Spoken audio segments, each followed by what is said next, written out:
2, 3.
Hello, everyone. I'd like to call to order the Board of Education meeting of September 25th, 2024.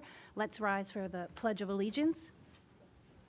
I pledge allegiance to the flag of the United States of America and to the republic for which it stands, one nation, under God, indivisible, with liberty and justice for all. Sid, would you reiterate our executive session motions? Sure. We entered executive session to discuss the record of a particular student or students and the proposed acquisition, sale, or lease of real property. Thank you. So I'll kick off short and sweet by sharing some gratitude today. I have much gratitude to this board and our administrators and the cabinet. We are powering through 3 weeks of board meetings. 3 weeks straight, 3 weeks in a row, and while doing our day jobs, right? And I'm grateful for everyone's commitment to the school district. I'm also thankful for our wonderful teachers and staff and for their commitment to educating our students and creating the optimal learning environment day in and day out. And finally, I was at Safety Committee this morning, and I'm very grateful to the police and fire departments from both our villages and their highly collaborative efforts with the school district and with each other for the sake of the entire school community. Okay, so Let's do 3.1. Do I have a motion to approve the minutes of August 21st, 2024 business meeting? So moved. Second. Any comments or questions? Okay. All in favor? Aye. Aye. Any opposed? Any abstentions? Okay. And now I'm going to actually pull up public comments because we have someone here today. Who has some slides from Prospect Hill. Nicole, welcome. And I'll just add to that welcome as Nicole's coming up. I'm really excited to hear about this project. And I know folks may know this, but I think it's worth saying. In the strategic plan that we finished last year, one of the items that was in there was working with our PTAs towards the goal of having outdoor classrooms at all of our schools. So really exciting to have parents like Nicole and the team that she's been working with to really grab hold of that vision and put all the work behind it, because it does not come easily. So Nicole, I enjoyed getting to see the fun at the end of the school year last year, and I really appreciate you being here tonight to share. Thanks so much for having me. Yep. Thank you. So I'm Nicole Giglio. I'm the current PTA president at Prospect, and I'm also the chair of the Outdoor Classroom Committee. So we have been working on this for the past year plus. So tonight I have the renderings to show you, and it's a really exciting thing. Anybody I've shown them to is really excited about it, so here we go. I wanted to talk a little bit first about how we kind of got here, because I think that all of the things we did leading up to this really shows you how thoughtful we were about this process. So back in spring of 23, Dr. Carr asked us to really think about how to use our outdoor classroom space differently and how to have the students be more engaged outside. So the first step we did was to take some PTA funds and install a Gaga pit. And then we also wrote a PEF grant, which got stencils and paint for the blacktop at Prospect, which we just started painting, which is a much bigger job than we thought it was going to be. But we are in the process of doing that now, and then those stencils will also go to the other elementary schools. And then, so once that was done in the fall of 23, we established our outdoor classroom committee, and we began brainstorming and researching. We also spoke to the developers of the classrooms at Siwanoy and also at Colonial. And we went and visited those and brainstormed about what we really wanted to see at Prospect after seeing those. And then we realized throughout this process how much it really mattered to bring the teachers in and to talk to them about how they would use the space, because we could develop a beautiful space, but if it's not used by the teachers and by the students and it's not functional, then it's not successful. And so what we did was we brought the National Wildlife Federation into a faculty meeting at Prospect, and we had them talk about what an outdoor classroom is, and because some teachers didn't really even know how to use it. And so we talked about all of the different things, all of the different activities and things like that.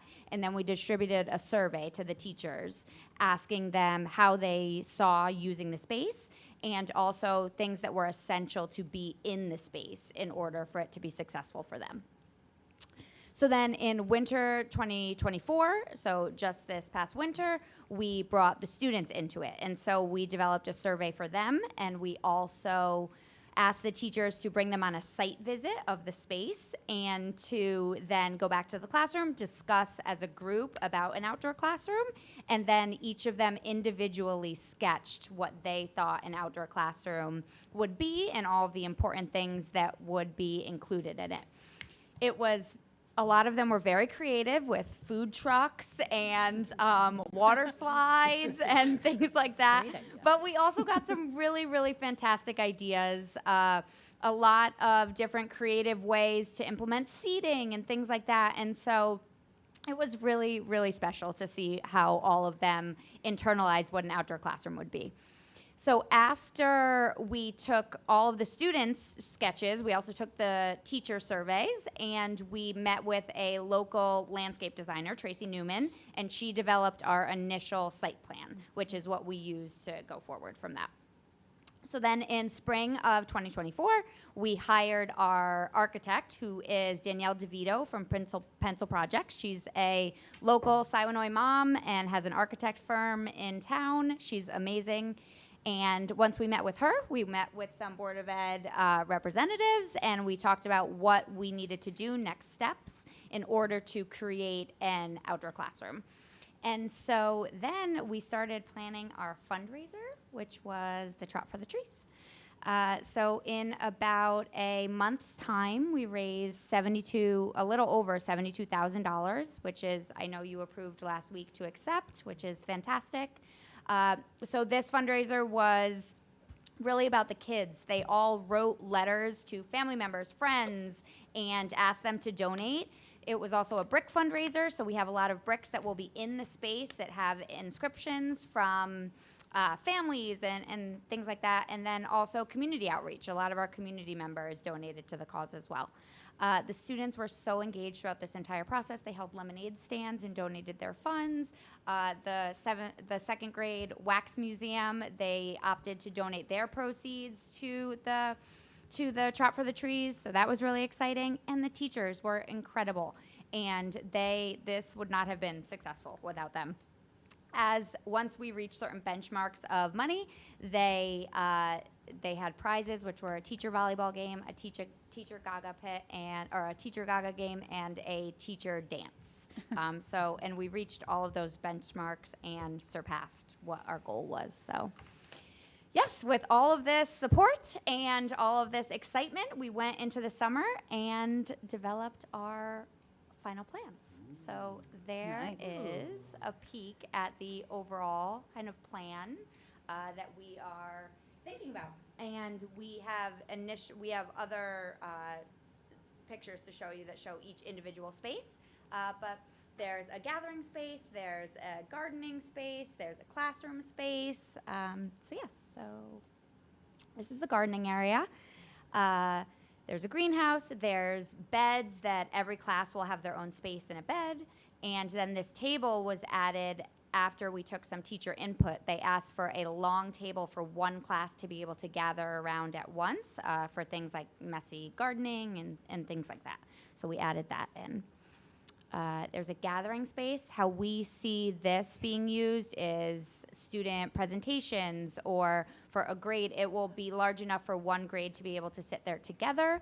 So if they want to do something like that outside, we also see PTA meetings and things here. So it's just a communal space for everybody to gather.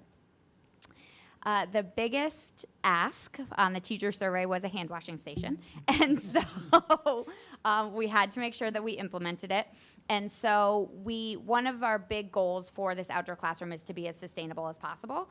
And so instead of installing a plumbing line or something like that, like I said, our architect is incredible and really researched. And what our plan is for this is to have a hose underground that comes from the main water hookup, and then it will come out of the faucets, drain into the barrels here, and then dissipate into the ground. And there will also be a spout that students can use to water the plants and things like that. There's also an irrigation system, which we need to, for maintenance-wise, we need to think about. But for the most part, this is just from a hose from the main hookup. We also, this isn't in the renderings, but we also need to think about, locking it up so that nothing other than water goes down into the space when teachers and students aren't out there.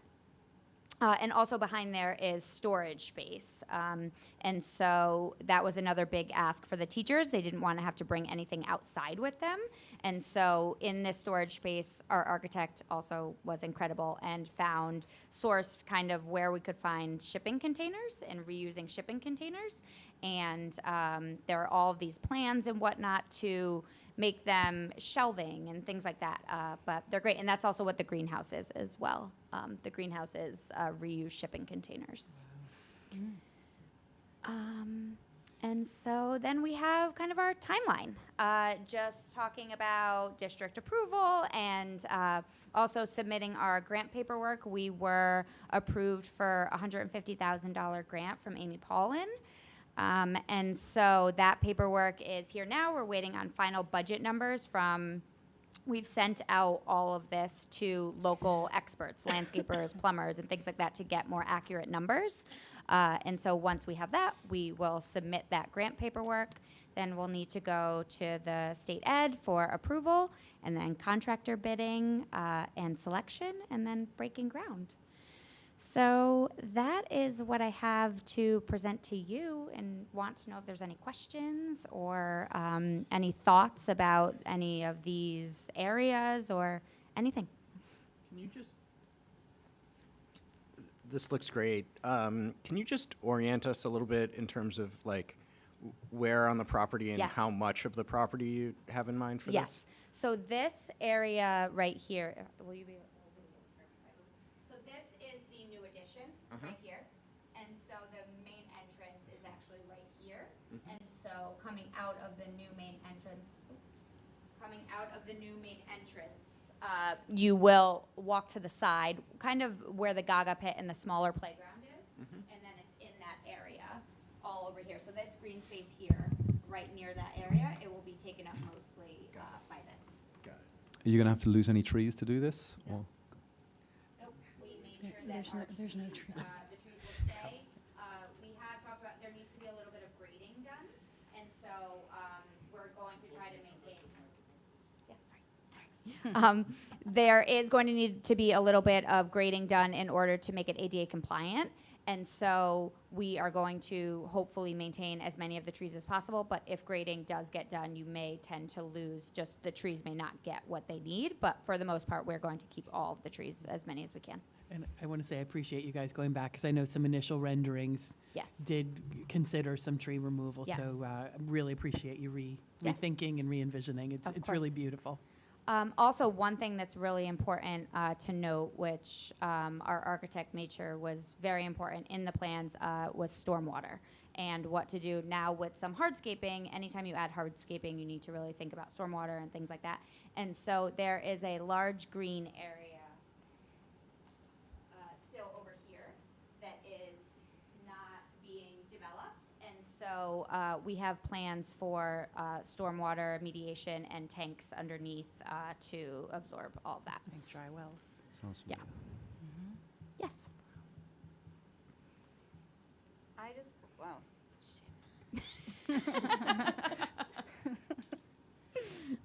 Nicole, I just want to say thank you as a Prospect parent. My son was involved in all of the activities for this last year. Yes. He enjoyed it so much. Yes. We heard all about it. The Teacher Gaga game was epic Yes. at our dinner table.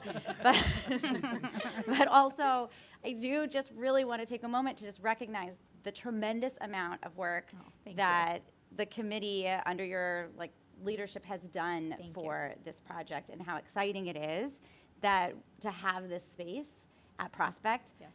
And just to bring in the Federation for PD for our teachers, so that they can utilize it to the max capacity that they can. Exactly. I know that there's I've heard from so many kids how excited they are to be able to learn about, to have their own garden or to tend to the plants and Yeah. watch them grow, and just all of the things that go into what our kids can learn in an outdoor classroom.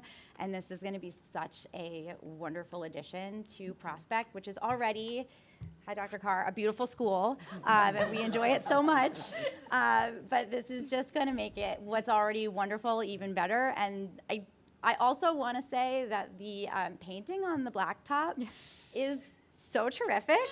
I know a lot of work went into that. I know it was a big undertaking, and I know it was a lot harder, but those lines are perfect. Perfectly straight. And it was like the first thing my son did when I picked him up from school the day they went in was like show me exactly what it was and how he was going to play there. That's so it great. adds so much character to the blacktop and the outside. And so thank you so much for the work that you course. did and all of it. This was no small undertaking that this committee did. So much planning, all of the input that you gathered.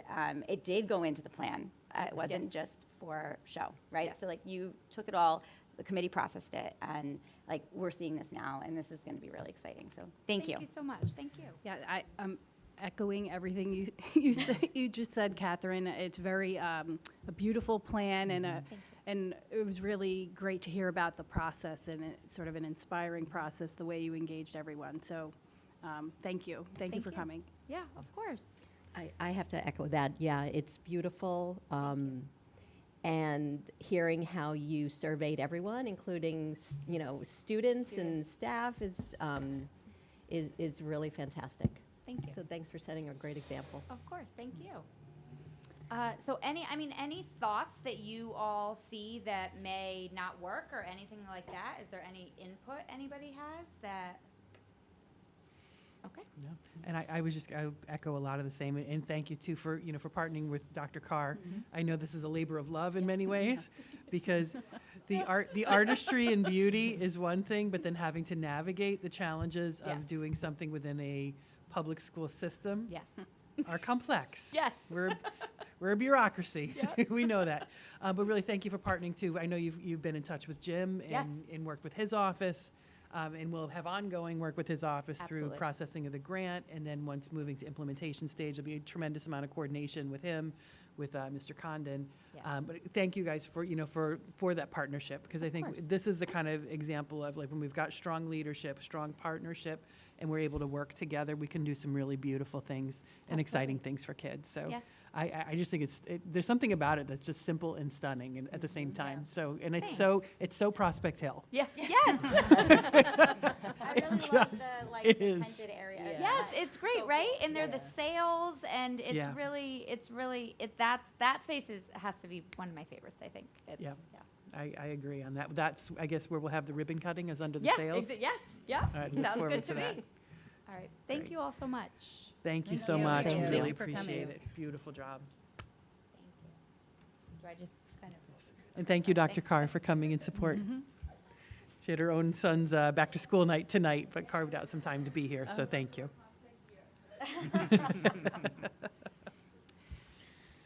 Do we have an additional public comment? No? Oh, okay, wonderful. Just All checking. right, so ditto. Thank you. Okay. Okay, we can go to Superintendent's section report. 4, superintendent's report. Great. Well, that's hard to top, but thank you so can much. do it. I'll give it my best shot. Well, we'll start with the exciting week that this is. It is homecoming week here in the district at the high school, so very exciting things going on. If you haven't seen online through the high school or through the athletics department, a whole menu of sports events, so we encourage folks to come out. There are things, today they were off campus at away games, but Tuesday there were games. We got games going on tomorrow, swimming, field hockey. Friday we've got at Glover, we've got 2 different games. We've got cheerleading at 6:30, cheerleading and football together at 6:30 on Friday here right at Glover. Obviously, it'll be a big game, so come early. We have new protocol in place that we shut the gate. Jim, help me with that, about a half hour before the game? Yeah, for this game, I'll probably be a little bit before, a half Yep. an hour. Your board recalls, the community recalls from last year. We're really working diligently to prevent parking in non-parking areas on the roadway, and we want people to remain, to only park in the designated areas. It's hard during the big events, and people really want to get close, and we understand that. We found that by closing that gate, it just provides that, it removes that temptation for people who are going down there, which is also difficult to turn around once you're down there. Creates a little bit of a safer environment. We have a lot of students at these larger Buses, events. yep, and buses moving through. They there. don't always, they kind of move, they can move in and out of parking lots quickly, as we all know as drivers. And there's plenty of parking at the surface lot next to the Target lot that's owned by the district, and that's a lit walking pathway over the bridge. And that was intentionally done as part of that field redesign. And also the parking up on Imperial Hill has been regraded, and I think it provides quite a bit of space there as well, and that's lit pathways as well. Great, thank you. So we do encourage folks to come and avail themselves of those additional parking spaces. So Friday night at Glover, 6:30, and then Saturday, several different things going on. Cross-country will be at a meet in White Plains. Volleyball will be here on campus. We got volleyball at 9 a.m. in the middle school gym, at noon at Glover boys soccer, and then at 2 o'clock at Glover girls soccer. So if you're looking for something to do on Saturday, we've got lots. Encourage folks to come out and support all of our athletes. It's a really fun day. We know we're building up. We've got Spirit Week going on at the high school right now. We'll build up to our pep rally and barbecue on Friday. So it's an exciting, exciting time. Couple other exciting announcements. Well, one exciting announcement. We just recently received our annual listing of which students were selected for National Merit Honors. So we have students that were identified both on the commended students list as well as the semifinalists. So that's really kind of, you're reaching the pinnacle of student achievement there. So just, I'm going to read off the names tonight. We will be inviting them to be honored at an upcoming board meeting, but for everyone's awareness. For National Merit commended students, we had Renee I, Kate Feldman, Jake Fellner, Luca Goodyear, Maxwell Hansen, Uma Kancharla. Sorry, my eyes are fading me. I'm not. No, I'm all right. Just make the screen bigger. Uma Kancharla, Grace Kiemi, Oliver Levely, Joe Martucci, Christopher O'Mara, Jeremy Tam, and Emily Shu. And for our National Merit Scholarship semifinalists, Alexandra Herzog, Charles Johnson, Daniel Rodriguez, and Kara Rose Vitale. So congratulations to these students for their accomplishments. We look forward to honoring them. Giving them a hand of applause. And we'll be honoring them at an upcoming board meeting. And then we also do anticipate, usually towards the spring, if any of our students are selected as National Merit finalists. So we're excited for them and all the work that they have done. Additionally, today, I would note, was our first PLC day. We have really, I know the board is aware of those days. These are days that we have had in place for probably going on a decade at this point, where we appreciate the collaboration and support of our community and the board, who enable us to dismiss school a couple hours early several times throughout the year for the purposes of professional learning. So during that time, and I'm sorry if I'm stepping on your toes, Claire, I'm guessing you had a report on this, but you can either cut it out or reiterate, whatever strikes your mood. But during that time is really important work where teachers have some teacher-driven time where they get to select what they're going to work on as a professional learning community in partnership with other teachers, looking at data, looking at our strategic plan and our goals, and student outcomes and how they want to move students and promote growth, and doing action research together. So looking at needs, identifying areas for intervention, working together as a team of doing that, and then reassessing to foster student growth. We also have faculty meetings, department meetings, grade level team meetings, all throughout the year in different configurations. So we're excited about that, and today kicked that off for the first time. We have four more of those days throughout the year, and we have very limited professional learning time, so it's really, really critical work for our teachers.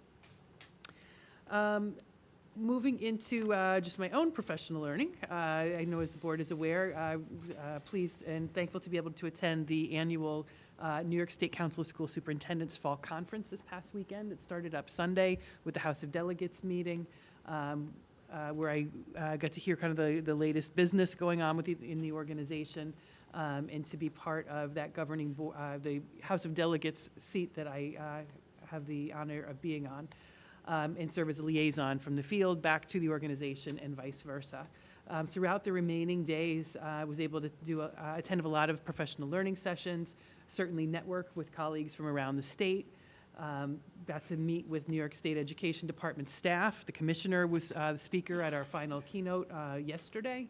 And then also to attend legislative sessions and hear from legislators like Shelley Mayer, who is chair of the Education Committee, about some of the different policies and legislative bills that are being considered, and how what the climate and forecast is around those bills and what we might expect. So it was really helpful. We heard a lot about foundation aid. As you might expect, the gentleman who's leading the work with the Rockefeller Commission was there to give us his thoughts and a little bit of a tip of the hand of what we might be expecting. Their report's coming out December 1st. I guess the biggest takeaways that I would share from that is the foundation aid formula will not be fixed in 1 year. They're going to come forward with some recommendations, but one of those recommendations is a longer term, more incremental adjustment to that. But it was very an interesting conversation, and he seemed, and the folks from the Rockefeller Foundation really seemed to understand the challenges of the various school districts in New York State. Like every state, but I think we are a very diverse state when you've got you've got the biggest school district in the country, and then you've got extremely rural school districts with less than 500, 200, 300 kids. And we have 2 square miles of geography. I talked to colleagues that had 1,900 square miles of geography to cover. So when you talk about enrollment shifts, you talk about tax caps, you talk about foundation aid, you talk about bus conversions to EV buses that Jim and I really don't talk much about because we don't own our bus fleet. But these districts do. So it's really challenging to find policy that works for the entire state of New York, and then to design a funding formula that also equitably meets those needs is really a challenge. But they seem to understand the challenge, and I think that's part one, is trying to understand so that they do no harm as they make changes. So more to come there. I also got to attend sessions on communications related to budget and bond development and community input, so picked up some great ideas there. A workshop that I was particularly interested about, looking at the district office structure and looking for clarity and efficiency, because we're always looking to find ways to work better as a team. Another session on assessing our social emotional learning and mental health supports and structure within the district, which was helpful. And then the other session I would highlight is a couple sessions related to the Blue Ribbon Commission, looking at the potential changes in graduation measures. So there's going to be a lot more coming there, a lot of opportunities coming out of those discussions. Thank you for the time away. It was really, I think, really beneficial, and I'm looking forward to sharing that with the team.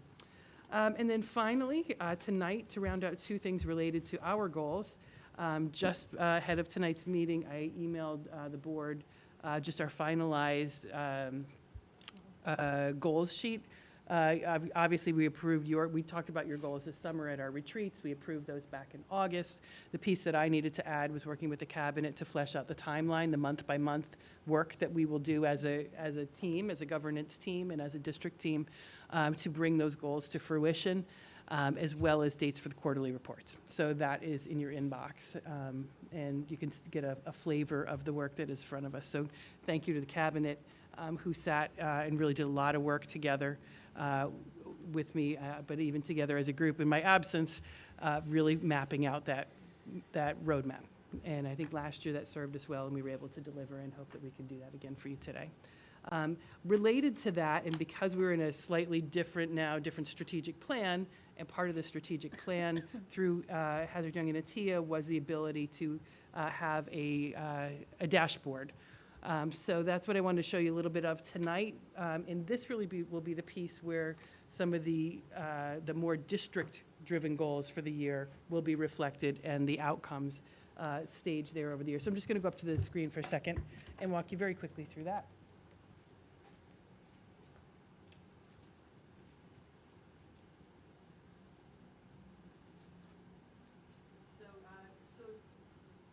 The dashboard dashboard, as I said, is something that was part of our partnership with Hazard Young and Atia. It's something that we have access to for free for 6 months, and if we find it of value, then we can for a pretty nominal fee, maintain this going forward. It was an outward-facing dashboard, which is something we have not had before. So this is something new, and it's something that, as we talk amongst ourselves at the cabinet level, but with the administrative team especially, really felt that we don't want to do it quickly just to get it done. We want to take our time, be very methodical and very intentional so that we do it right. So what we've got is kind of a starting point. This is not yet published on our website. I want to show it to the board first tonight. The administrators have seen a little taste of what this looks like as well, so we want to show them one more glance of that. And then we will get the live, we're still waiting for the live link from the company too. So once we get that, we will get that up so that everyone can see. So the landing page, and this will be linked to from our Pelham Public, our district website. If you go to the district page, strategic planning site, there will be a box to click that will bring you to this landing page. And it starts with just an overview of the process, the strategic planning process that we went through. Gives you kind of the narrative on that. And towards the bottom, it shows you the items that we arrived at, which was the mission, values, and priority. And we should have vision on there as well. We're still doing some proofreading on this as well. So yeah, we will need to add our vision here as well. But you can see there the folks that were involved in this, short description of the process itself, mission, core values, and our strategic priorities. When you go to the indicators page, that's where you start to see what I believe is the dashboard that the board was looking for, where we start to get a little bit more granular and show some key indicators and strategic indicators. So what we have for you tonight as the starting point is some of the things that are either very process-oriented or kind of demographic-oriented. As a starting place to just give some context. So here you've got indicators. It gives things like average elementary class size, enrollment, et cetera. We tried to put the dates on some of these because they do. Some of this came from the nysed.gov public site, which is data that's pulled straight from our internal student information systems. It's loaded up to the state, and then it is published. It does have a lag time on it, which is why some of this is from the 2023 year. So once, excuse me, as we get this up and running, we will add updates to it to have the most current information that is publicly available. So again, you've got here some basic demographic information about us as a district. It's still very accurate. You move into the strategic planning documents. This is anything related to the process that we just completed. So if you want to see the actual plan itself, you click on the little I. Even though it's not hyperlinked, you click on the approved strategic plan, and then you see it'll take you to the PowerPoint that the board approved at our meeting. I hope I don't log us out inadvertently. Okay, good. So that's how that works. The work plans that the administrators put together would be under the work plans tile. And then if you want to understand a little bit more about the survey, the slides that were used during training, et cetera. So that's kind of the archive of the documents throughout our process. When you get down to the next section, you get to the tiles that are then going to represent each of the 3 priority areas. And the board has seen the work plans, and you've seen the strategic indicators that we've identified. Those will, some of them are already here. Some of those will then continue to be populated as we continue to meet with the administrators and really look at how we want to curate that data in a way that makes sense. Because data without context is meaningless or can be misread, misinterpreted. And we want to make sure that we do a good job of providing the context so people can put it in its rightful place. And I know that the board is aware of this, but just a reminder, Ms. Comerford is working with the administrative team between now and November 6th to do exactly that with our data anyways, to prepare for the board presentation. So what we're going to try to do is use that preparation for dual purposes. So she will work with the team to prepare the appropriate data so we have the student outcomes indicators, state assessments, regents, AP, all these other kinds of outcomes data that we tend to look at and that we've built in as part of this plan to prepare for that so that she can provide you then, as a board, the proper context to understand that. And then after that presentation, we're going to then work to build that data out onto this website. So, and again, with that context provided. So again, we put some general things that are out there for folks. Attendance rate of 95%. We did provide that to the board earlier this year. That's something we track on an annual basis as part of our attendance policy.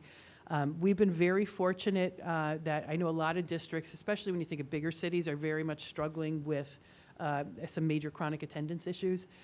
We do have, post-pandemic, yes, we have kids who are still struggling in some areas, but not at the degree that many other districts are. So we're very thankful for that and thankful for the work that our buildings have been doing, our clinicians and our administrators, to help support our students working with families to keep a really high attendance rate and, of course, a high graduation rate thanks to that same work as well. So you see here some coming soon tiles, so that's where we'll be populating some of that academic data eventually. We also are working on a system to better track extracurricular and co-curricular participation. So we did some self-reporting in the prior years. We looked at it and said it's giving us something, but we know it's not accurate and reliable. So we want to work harder to build a system there. And then once we have a system in place, we'll start to populate that out. When you move into priority area 2, which was belonging and wellness, again, you see some basic indicators that folks often would look at belonging and wellness and school culture. Often that is attendance rate, so student attendance rate, teacher attendance rate, the student-teacher ratio, and that can be a little deceptive. We don't, most of our classes are not 12-1, but when you take the aggregate of our largest classes, smaller classes, put that all in the mix, you do come out with a 12-1 ratio. Teachers with four or more years experience. We thought that was actually an interesting item there too, because that speaks to experience, so teacher experience, and there's a lot of research showing that teachers in their first couple of years grow in their effectiveness. So this shows that we've got a significant number of our teachers have that base foundation of experience and expertise in place, but then it also shows that they stay. So we thought that was a meaningful number. One of the items that we wanted to highlight related to students demonstrating civility is how many students were, and this is a starting number, how many students are graduating with the seal of civic readiness. We piloted that last year, which is why 64 seniors out of a class of over 200, yes, it's a small number, but it was a pilot. It was all the students that were part of the pilot eventually graduated with that. So we've expanded that. We're looking for that number to grow this year. And then as we administer fall student climate surveys, we'll probably pick some meaningful pieces out of that, and also need to identify some pieces from last year's staff climate survey and find some things. Again, that was some pretty nuanced data in there, so we want to take the time to find the right data to indicate something meaningful about staff survey. So that will be populated, again, over the course of these next couple of months. And then moving into the third area, facilities and sustainable learning environments. This is a little bit more document policy related here, but we put in some of the materials from our very last meeting. Our building condition survey, capacity study, our demographic study, so that those are publicly available. Those are documents that are incredibly informative towards our goals in that area. Always nice to have, to keep that before us, a nice AAA S&P rating. We mentioned that at our workshop last time too. That's a strong financial indicator for us and something we want to maintain as we head into the next couple of years. And then some of the other items that were included under that goal had to do with updating of policies. So as we get our policy committee up and running for this year, we're going to start to add those numbers in as we pass those policies and continue to see some growth there. And then there were actually items related to the school environment that when we developed the work plan, we realized there may be there's some indicators that are worthwhile in the senior exit survey. So we're going to pull some pieces out of that. Those could go there. Those may end up also going in under the belonging and wellness because they did speak to school climate as well. So that's what you can expect. Like I said, we're doing the final proofread of it. One more section to show you, and that's the strategy section. And we didn't put everything that was on the 26-page work plan here, but what I did was we pulled out those items that related to the indicators on the prior page, and then tried to highlight which of those strategic actions and strategies are most likely to get us the movement on those strategic indicators. So here on this page, we've got the different priority areas and some of the strategic indicators. Some of them had sub-activities, so you could drop down here and see, okay, there's 3 additional strategies under this. Review key performance data, define target metrics, review the MTSS framework, and discuss plans for communication of that. So as we complete that work, we'll then indicate where we are on that spectrum of how complete are we on that work. So, I'm sorry, so Yep. the green bubble, for example, Yes. that is progress on all of those, That is progress. The one green bubble is progress on these on the three sub-strategies. Okay, thank you. Yep. And so it's a little challenging, and I know this is one of those things we always go back. Schools are so much more qualitative than business. Yeah. So it's hard because a lot of these are process. Mm-hmm. So we're going to do our best to kind of assess, self-reflect, and assess, when it comes to you at the mid-year point, do we feel like we're 25% towards that? Do we feel like we're 50%? And try to get an honest gauge as we share out the mid-year report and then the end of the year report. And then the other thing about schools that I know the board all knows, many of these things are not one and done. It's not going to be something that we're going to do this year. By the end of the year, we're going to have 100%, and then we never touch it again. That's not how we do business. So a lot of them they may not be fully complete this year, and they may continue into future years, or they may be fully complete this year, but they may continue to be something that we are always working towards and progressing on. So as we learn more about how to use a dashboard, we'll evolve it and we'll adjust and hope that it fills that the role of the information that the board was looking for. Yes. And the way the community interacts with this, if you go back to the other screen with the green bubble, The indicator? I just saw that there was details, like a drop-down Oh. menu. Yes. So then is that, if we see like we're 10% towards our goal, and Right. then here are the 3 strategies that encompasses this green bubble, Right. and then they hit the details, and that's where more about what goes into that, or To a degree, and this is where, this is honestly, we're still learning the system. There will, I guess I'm we can sure, talk be about a it in the theory of, capacity issue goals. of keeping up on it. right. So to the degree that we're able to provide detail, it would likely reside here. I think the question for us is just going to be like, to what degree are we able to provide that level of detail? Right. Because everything on the dashboard is manually entered. It's not feeding live time from a student information system or from a. Not even the data set? No. It's not pulling directly from the? No, Oh, no, okay. it's all That's a all lot of manual labor. entry. Right, and so that's what we're gonna, as we learn how the system works, and that's what we'll assess too about the effectiveness of it.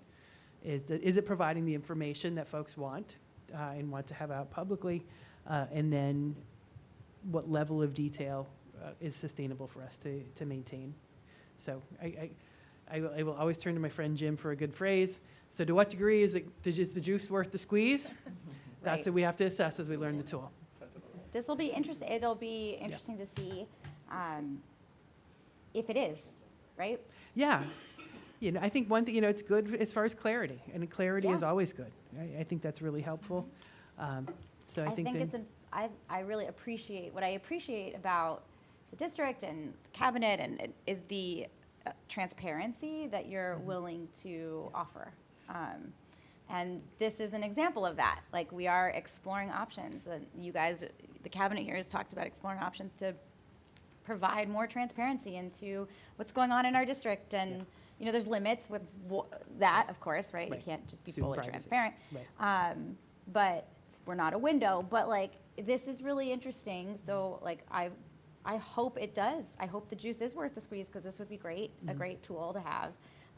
As long as like the manual labor that goes into it Right. is That's like, the balance. makes Yeah. sense, right? But I really do want to just like take a second and acknowledge that like the appreciation of the amount of transparency and like the willingness to be transparent and kind of the thought that goes into that. Mm-hmm. I think it's just one of the ways Pelham is unique as a school district. And so thank you. Thank you. Appreciate that. Thank you. Yeah, Okay. I thank you as well. This putting a dashboard together has been sort of a labor of something that you've been working on, that we've been working on, right? The district's been working on for several Yep. years, I think. Yeah. Yeah, just want to echo it. I love a good dashboard. But it is a starting point. It will evolve, it will change, like you'll determine what is a better metric versus not. So it's an incredible start. And I think being agile and iterative to it is going to be key. Yeah. Yeah. Yeah. All right, well, Thank thank you. you. That ends my report. Oh, well, then I have to say thank you for something else, because what I thought was really cool, and I'm sorry, bear with me as I practice doing this.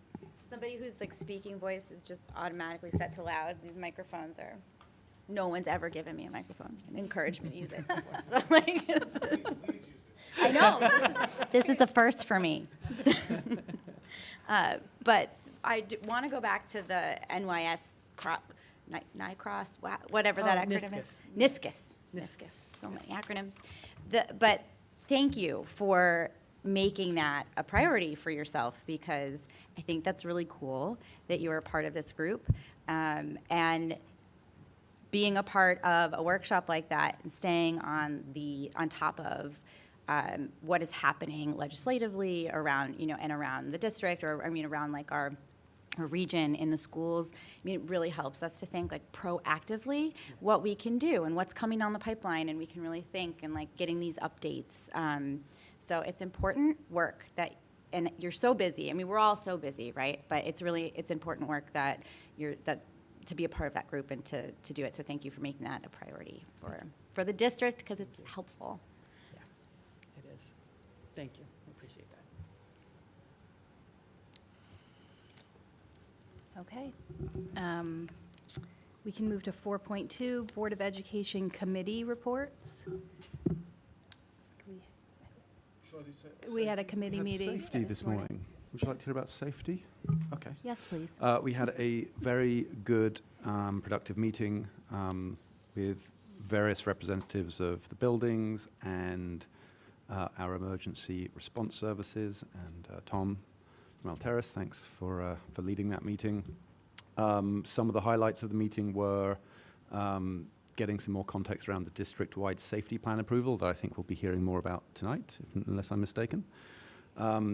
And some of the refinements to the safety plan that are extremely worthwhile. There was a recap of the building level emergency response team meetings and some of the learnings from that. The training of our employees never seems to end, which is a good thing. Whether it's CPR or, I'm going to mispronounce this, glucagon, Narcan, EpiPen, the old, which I think has been in use a long time, but now there are these other treatments being offered, or being training for these new treatments throughout the district. There was some talk of outsourcing some additional security headcount, or at least having a source for additional security headcount when needed, when we are running short, just as a backstop for resource. I think we already talked about the Gloverfield parking situation and the gate closure that the people should get in the habit of anticipating. So I think those were some of the primary points, but a very productive meeting. Thanks, Will. You're welcome. Thanks, Will. Next is 4.3, Assistant Superintendent's update on personal growth and achievement. Good evening, thank you. So during the first few weeks of school, teachers are focused on building strong relationships and getting to know their students. As part of that, they are frequently assessing students in order to understand their readiness levels for learning, the required content, and identifying needs for support. So in grades K through 8, we use Ames-Wood screener assessments for math and ELA to help us understand how students are progressing toward academic goals, to guide instructional planning, and to provide early warnings or information about students who may need additional help. As an example of some of the support students might receive, support teachers have begun using Reading Plus in their classrooms. Reading Plus provides an integrated reading intervention program for all learners, and includes adaptive assessment, personalized instruction and practice, and easily accessible resources that enable teachers to meet the needs of their students. Suzanne Short and elementary teachers are engaging in professional learning that will help teachers support and build expertise in leading assessment-based small group lessons to address the range of all readers' needs. Mark Sirico and the Seal of Civic Readiness Committee has started meeting, and the work is being woven across multiple courses as the projects are created that align with the standards and in the goal of growing this program and the number of students who are graduating with the seal. We're excited about the interdisciplinary approach to this work as it evolves. By weaving the Seal of Civic Readiness standards into a variety of subjects, we're not only promoting civic engagement, but also cultivating skills that are essential for the success in both academic and the real-world settings. And then on September 30th, Dr. Callahan and the Math and Science departments, in collaboration with the community partner Mindset, will begin hosting the elementary STEM movie series at the Picture House. This event is free of charge and open to all Pelham families. Screening of Iron Giant will begin at 6 p.m. And special thanks to the Kelton family, whose generous grant sponsors this film. At the high school, we've mentioned the addition. We now have 3 computer science courses offered for college credit. This is an increase of 2 from the pre-pandemic years. In addition to AP Computer Science Principles, we're now running AP Computer Science A. This is the higher AP Computer Science course. And then our Data Science course rooted in real-world applications to technology and math and science is a partnership with Iona University for college credit in computer science. Dr. Callahan and the science department have worked hard now for integrating the new New York State science standards as they continue to roll out. This year, the middle school teachers have adopted a new curricula that aligns with the next-gen curriculum that the elementary teachers have started implementing at the elementary level as a spiral. So 6th and 7th grade teachers have begun teaching brand new, hands-on, inquiry-based experiences in science in the high school. And our high school life science teachers, formerly Living Environment, have also begun using Open SciEd for their new life science/biology Regents curriculum this year. The middle school and high school math departments have started the year examining multiple ways to use data to inform instruction, differentiate learning, and engage students.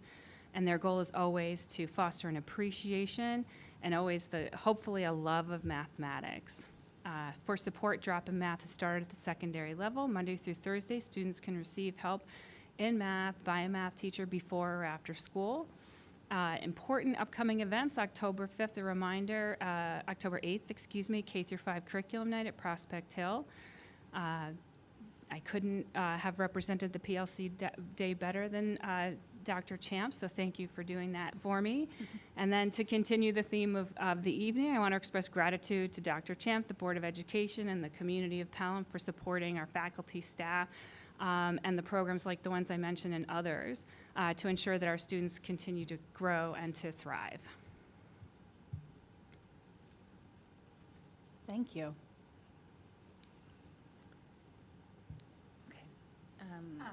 Hi again. Could you maybe just talk a little bit about the Seal of Civic Readiness and what goes into that? Because I know that was a pilot program for the state, and there's requirements that go into it. The main one being in order to, like, you have to be on a Regents track in order to qualify. And so just kind of what goes into that? Sure, I'll speak as much as I can to it. So one thing to think about is as New York State moves to re-examine the profile of a graduate and the pathways to graduation, one of the things that the state is moving towards is one diploma for all students in New York State.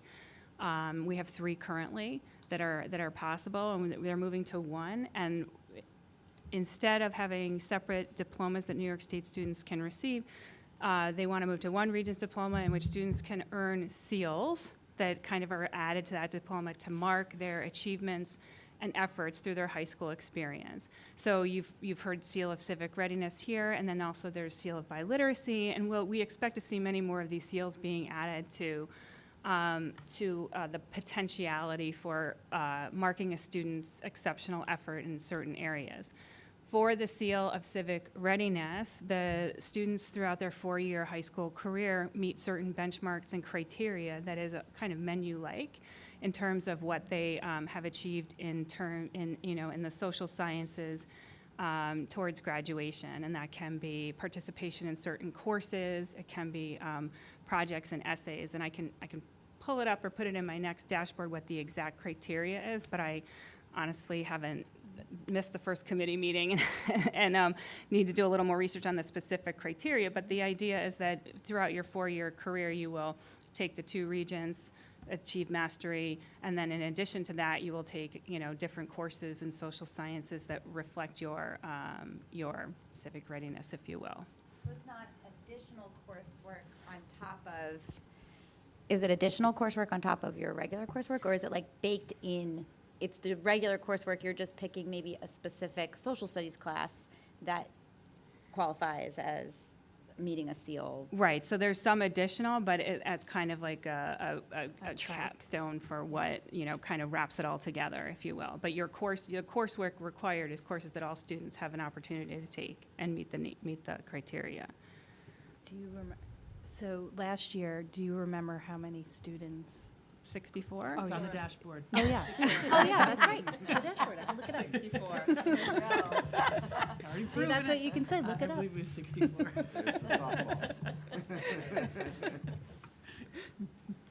Yeah, and I certainly will give more information as I didn't mean to put you on the spot. Oh, that's okay. It was just interesting to think about, like, what this could mean for our students, or what, like, how.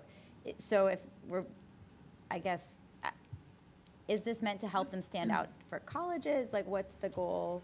Is this something they're doing for personal development? I think it would be both. So any student who has any inclination towards this, towards civic work or social sciences would be interested and would probably easily meet the criteria anyway. And so then that kind of adds to their curriculum vitae or resume, if you will. And then in addition, it can be appealing for future aspirations as well. So I can tell you there's 4 credits of social studies that are required for the Seal of Civic Readiness, mastery level on the Regents exam, as we talked about, social studies Regents exams, and then some advanced social studies courses, and then there's a research project would probably be woven into that. And then there's a project. There are different projects that can be chosen, and each of these has a weight, and you can kind of choose a menu. You can choose, you need 6 points, and so each of these has a point credit next to it, and so you can kind of piece together how you would meet the criteria. Okay. Thank you. Sure. This is going to be cool for our kids, I think. Yeah. And I think, this is not per se my world, but I remember when Dr. Thompson was talking about this last year.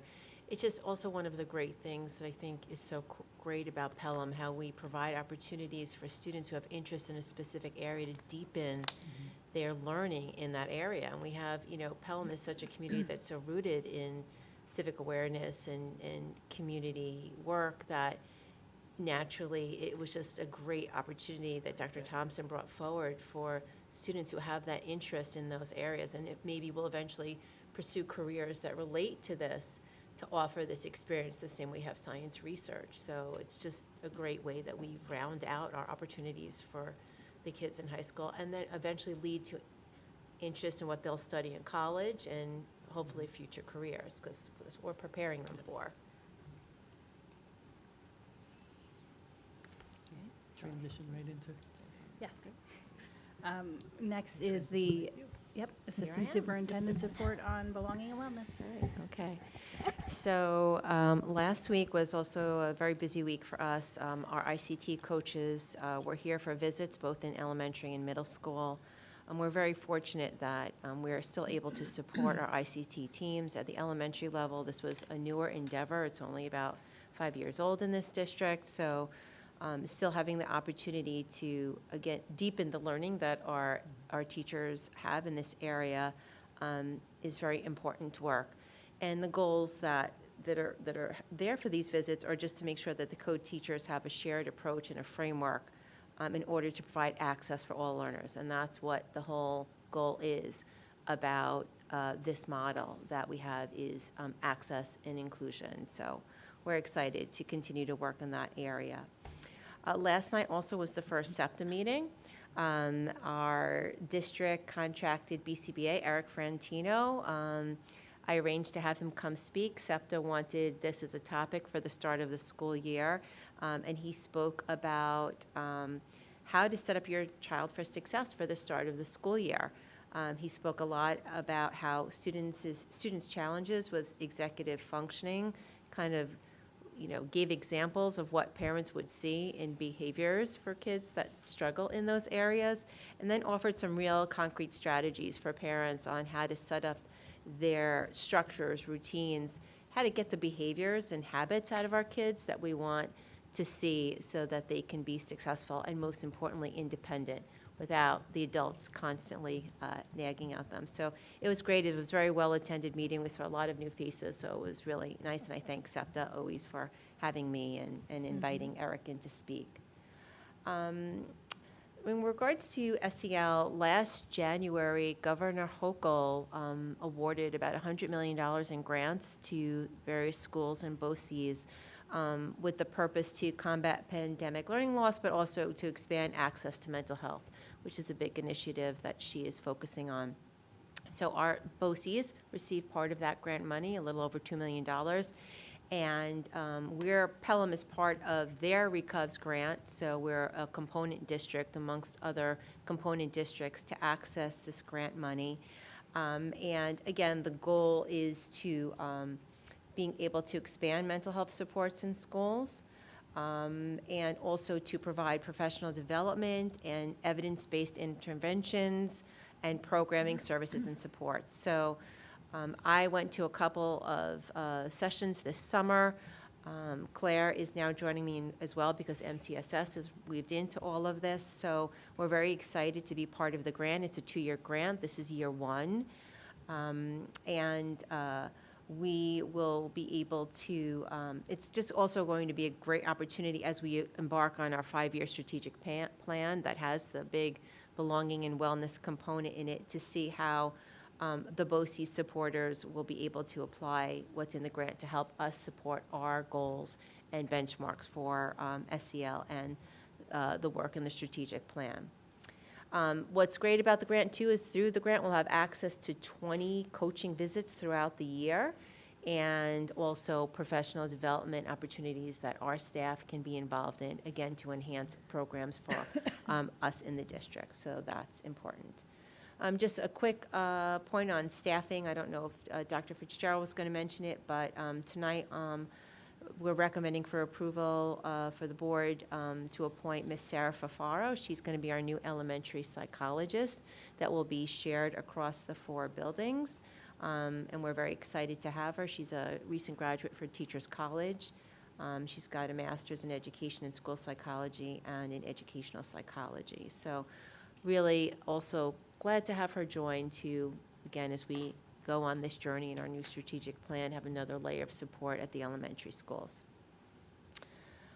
In terms of counseling, college visits are well underway.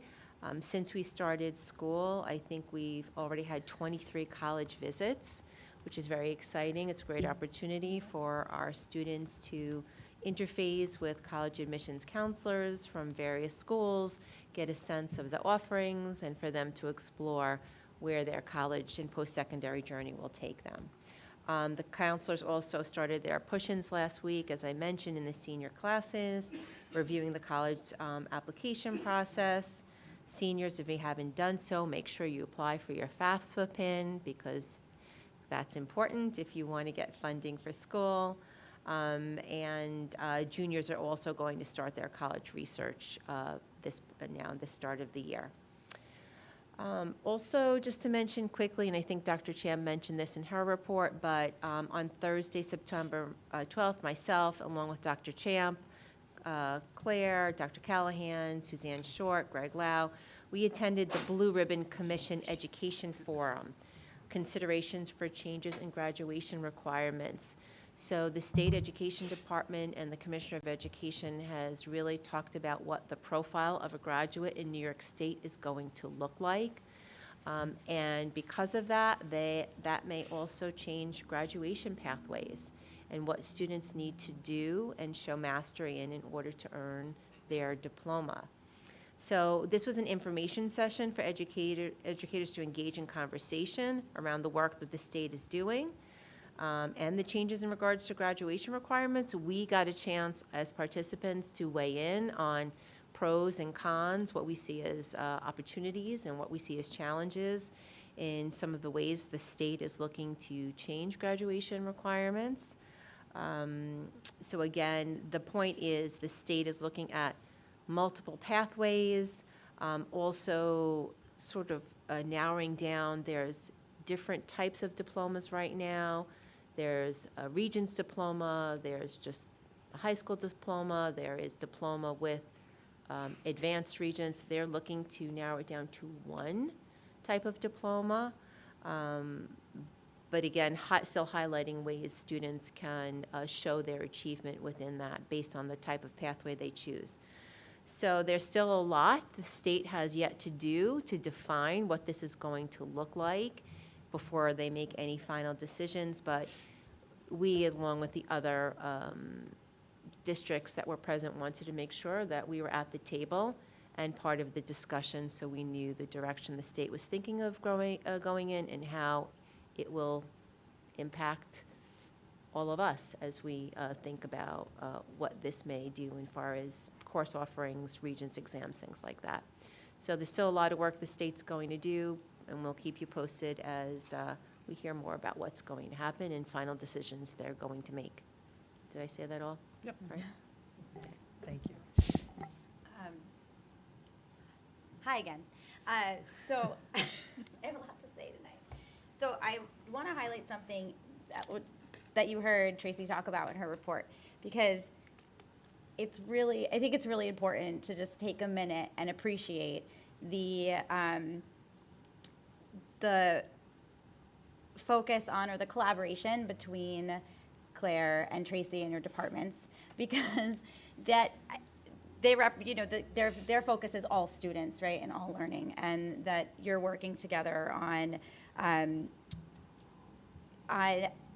student well-being and the systems in place that we need. And I think, I know Tracy's heard me talk about MTSS and how important that is, and as we move forward on this strategic plan, and with the focus being student well-being, mental health, belongingness, all of that, I think this BOCES grant couldn't have come at a better time as we embark on this journey, because for me, as a parent of a special education kid, but not even that, like MTSS are services that, or not services, are accommodations, or things that happen and touch all kids.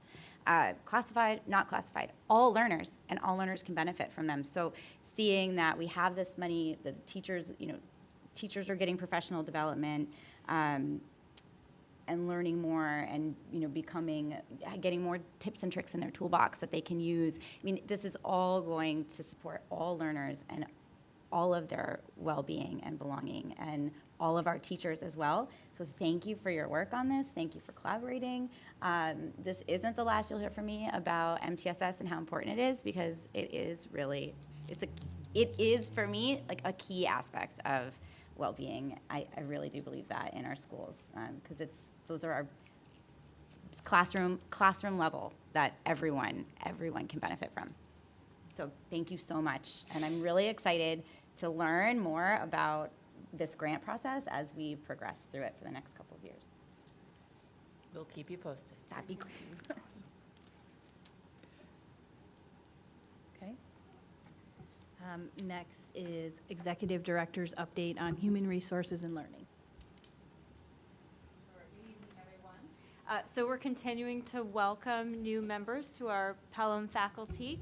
Tonight you'll see in Schedule A and C we have William Stanley, who will be joining us for secondary music. As Ms. Holtz mentioned, Sarah Fafaro is coming to be our school psychologist against all 4 schools. Margaret DeRoffley is being asked to be appointed to be the leave replacement interventionist at Hutchinson. We have a new security monitor who started. She's doing fantastic, and lots of subs. So we are continuing to welcome people. We're continuing to look for more people too, especially for lunch recess monitors. So I was thrilled when I reached out to PTAC President Kristen Whalen to see if we could partner on getting some communication out. She was quick to partner with me, and so we're going to start canvassing that way as well, so not just relying on some of our traditional methods of finding folks.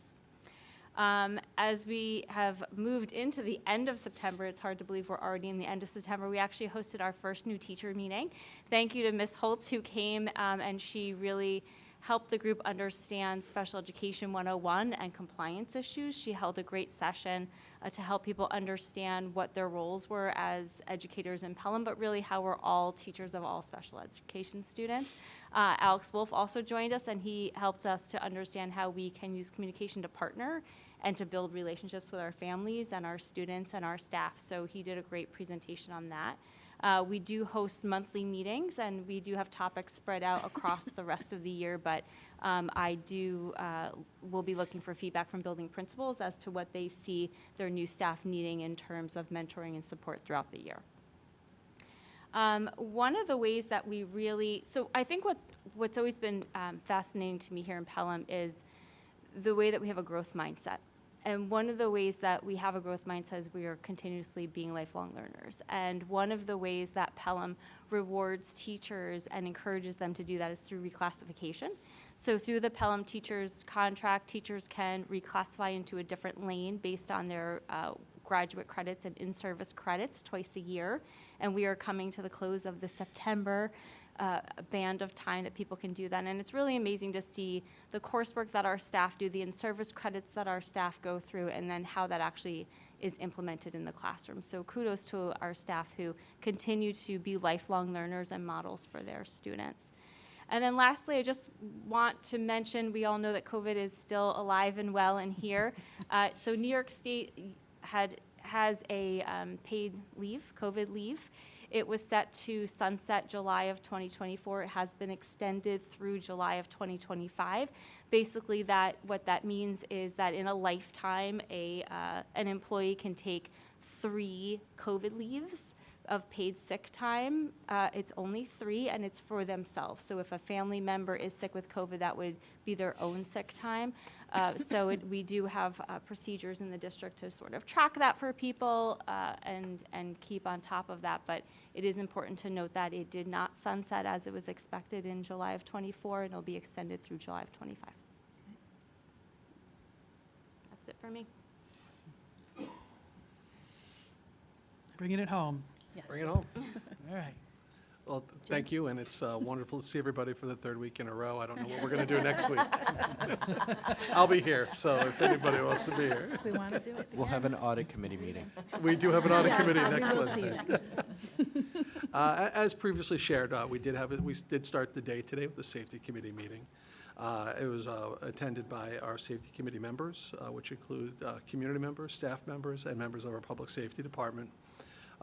In addition to that, a week ago Thursday, we met exclusively with our public safety partners, Tom Drake, who's here today, Superintendent Champ, and myself, just to kind of talk about the upcoming year. And these are not irregular meetings, they're fairly regular meetings. Again, I think they're very positive, and they just speak to the open lines of communication that we have with each other, our expectations. And again, as we see more of each other, that working relationship only strengthens. So again, we're really grateful to have that partnership, and that's great. Today, we also did training for EpiPen, glucagon, and Narcan. I know how to say glucagon because Will went through it the first time. Thank you, Will.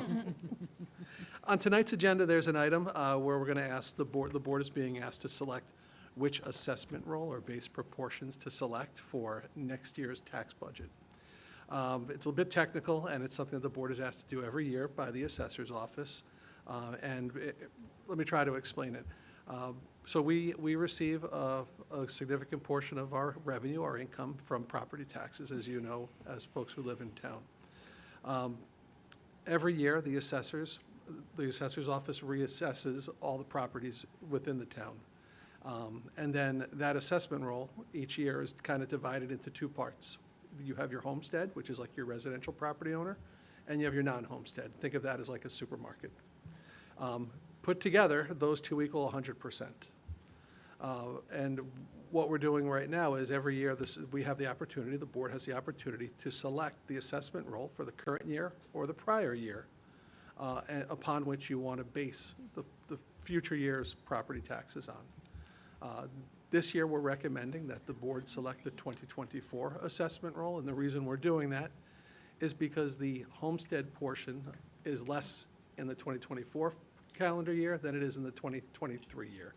It's fractional, but it is lesser, so it just puts a greater proportion on the non-homestead property owner versus the homestead property owner. And again, if you think about it, kind of a pie and how it's split up, the whole assessment role is kind of how taxes are decided based on that big pie. But again, a little bit more is based on is assigned to the non-homestead property owner. So every year it happens about this time. The town needs a response by October, and that's the action that we have on this evening's agenda. I hope that worked out okay. I thought about that one for a while, how to say it. This evening, Tom Drake from Alteris is here. We're asking the board to approve the version 2 district-wide safety plan. I think the board recalls this was spoken of at the August 21st board meeting where a 30-day comment period was opened up. I've not heard of any comments. I know the clerk of the board would certainly make us aware if there were any public comments. That district-wide safety plan is also on our district website, and it will be posted there once it's approved by the board. The changes were required as part of new legislation that was put in place over the summer after we had opened up our first comment period for version 1 of the district-wide safety plan. We accomplished many of those changes, but we missed a few of these, like many other common districts in the area. And what we need to do is we just need to reapprove it. We do work hard, though, in making sure we're compliant with all the safety programs. We have emergency response plans, which we've shared with we've shared that we have them with the board. Every year, those emergency response plans have to be uploaded into the state portal. So that's all been completed already this year. Dr. Champ gets a lot of emails from us when we go ahead and do all of those things. And all of these emergency response plans have been provided to our local public safety partners. We give them access to all of those items. On this evening's board agenda, there's also an item to engage the services of KG and Architect, and that's obviously related to the work session that took place last week and the work that would be needed moving forward for bond feasibility. So that's all there. We had a great meeting we're working with Prospect Hill, obviously on the outdoor classroom. We're helping with we have to be the sponsor for the application of that grant. When that happens, we will eventually have to go to State Education Department for a building permit. We'll need just a board action at that point in time. And then after a long wait period, we'll hear back from the state that we'll get approval for the project. We'll have to bid that project out because we're holding the dollars, and we'll manage that project with our partners at the PTA. So they're really eager, and we're really happy about that as well. That's about all I have right now. Thank you. Thank you, Jim. And I would just want to highlight that, too. We've been incredibly fortunate to have legislators who have really prioritized Pelham and been very generous. So we're very thankful for each of those grants, but understand each of those grants is a new project for the business office. So just appreciate the work that Jim and his folks do. It's a big lift every time, but we've been very fortunate to have legislators who really, they do understand Pelham, they understand our needs, and they advocate for us. There's no shortage of people who are really eager to do good things for the community, so those are really positive things. Thank you, Jim. Any questions? Okay, we can move to section 6, which I would take as a consent agenda. Motion to approve 6.1 to 6.6. I'll take a motion. So moved.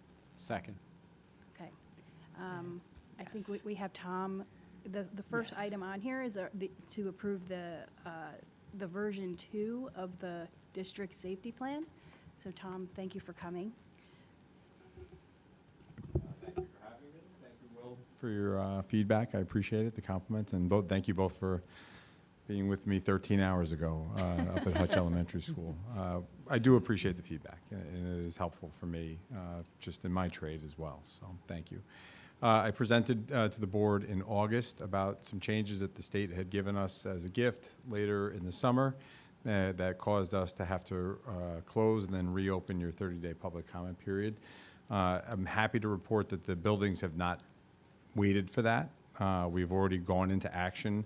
You as community members should already see that you're getting notifications about the drills, which was part of this legislation, that at least 1 week ahead of the drill, you must be notified that a drill is going to occur in that week. And we've already begun that process. To date, we've only conducted evacuation drills in our building, but don't worry, lockdown drills will be coming soon as well. This morning, we also confirmed with our law enforcement partners, part of the criteria that was added this year, that if they were to request any students or faculty to act or to be actors during their training in our buildings relating to active shooter drills or whatever they want to do, the district would have to take on or release themselves of some liability by having parents sign waivers. They confirmed again today that they haven't done it in the past and they don't intend to do it in the future. And I also, like I said last month, I wouldn't recommend us going in that direction either, because we're talking about trauma-informed drills, and that is not going in that's not going in that direction. So the buildings have embraced it. We've already begun moving in the direction, and again, thank you for your patience that we had to reopen the 30-day again, and but now we're here. So thank you. Appreciate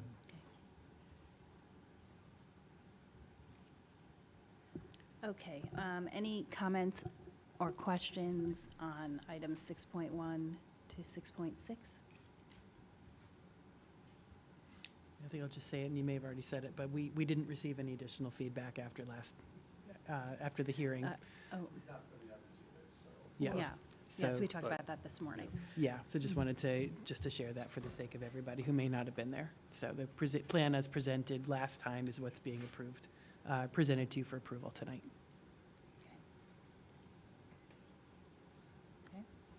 All in favor? Aye. Any opposed, any abstentions? Okay, the motion's carried. Motion? Thank you. Okay, so before we move on to the next agenda item, we've been discussing with our attorney next steps with respect to the formal eminent domain filing by the Village of Pelham for an easement, not ownership, of the Julian's Playground property for the purposes of their large stormwater project. The filing is also to take ownership of a piece of the property that will house 6 large diesel pumps and a public restroom. At this point, I'd like to make a motion for this board to authorize an action to be filed challenging the Village of Pelham's use of eminent domain. And I can read a resolution and we can discuss it. So moved. Oh, Second. yeah, I'm taking a motion. Okay, thank you.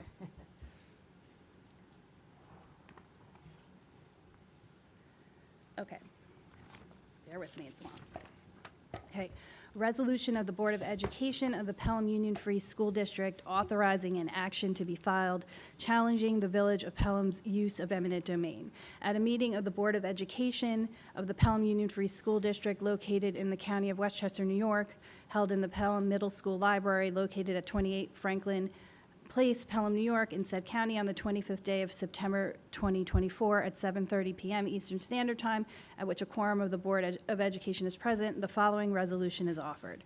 Whereas on September 10th, 2024, the Village of Pelham voted to acquire by eminent domain the real property designated on the Town of Pelham tax map at Section 158.84, Block 2, Lot 62, commonly known as Julian's Playground, 6th Street, Pelham, New York, 10803, to facilitate the construction and completion of the North Pelham Watershed Flood Mitigation Project, and has notified the board of their intention to publish their determination and findings and file said determination and findings with the Appellate Division of the Supreme Court, 2nd Judicial Department, and whereas the board has attempted repeatedly to negotiate in good faith with the village to craft a resolution that allows the village to mitigate flooding while preserving the ability of the board to build facilities to ensure that our children receive the best programs, services, and facilities to ensure their futures, and the village has and the village has ceased negotiating.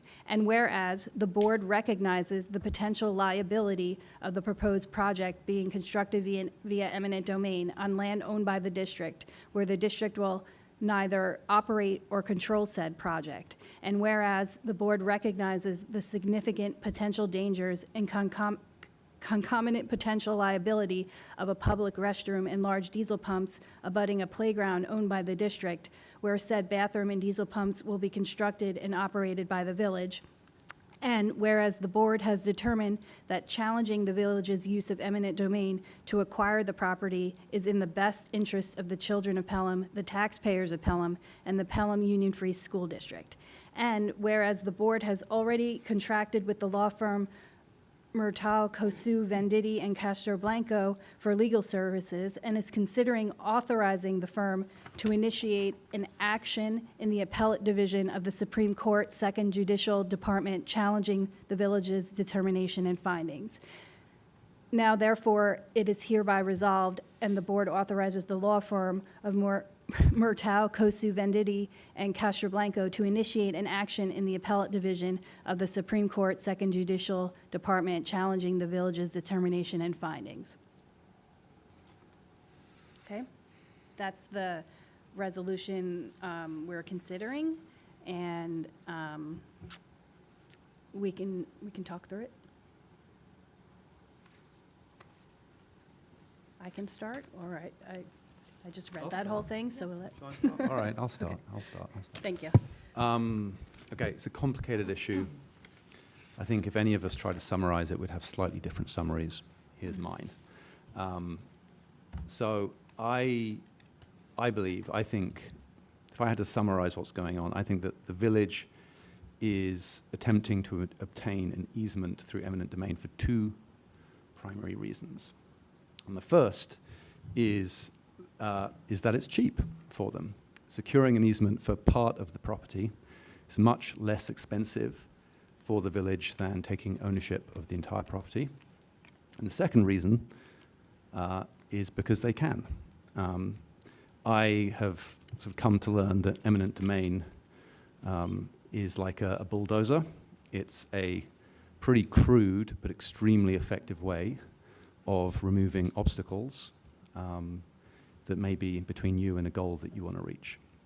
So it's cheap and they can do it, but when I say that, I don't say that in a pejorative sense at all. I mean, the village has a problem that absolutely needs to be solved, and obtaining an easement through eminent domain is the cheapest, quickest way for them to solve the problem on behalf of their constituents. So even if I don't agree with it, I completely understand why they're doing it. But this is a two-way street. While it's the job of the village to do what's best for their constituents, it's the job of this board, of the 7 of us, to do what is best for the entity that we represent, which is the district. And there's no question in my mind that the village's intention to proceed with an easement through eminent domain is going to be harmful for the district for 3 primary reasons. First of all, once this gigantic infrastructure goes in, it's there forever. And it's infrastructure that the district neither controls, nor does it own. Well, it does own the infrastructure, but it doesn't operate the infrastructure, it doesn't control the infrastructure, but it's on land that the district owns. And I don't personally believe that any amount of insurance or any number of indemnifications will ever fully neutralize the liabilities that the district will be subject to really in perpetuity if something ever went wrong with the infrastructure. So that's the first reason. I don't think that it's good for the district to have this infrastructure on land that we own when we don't control or operate the infrastructure. The second reason is because, as has been discussed at length, once the subterranean tanks are in there, we can never build on the property. We'd never build anything substantive or substantial on the property. And the third reason is that the latest plans call for a public restroom directly adjacent to a playground for small children. And I just don't think that's a good idea. I'm sure I'm not alone in saying that. I think that the public restroom owned by the village, directly adjacent to a playground owned by the district, is not in the best interests of the district. So that's why I am in support of the motion.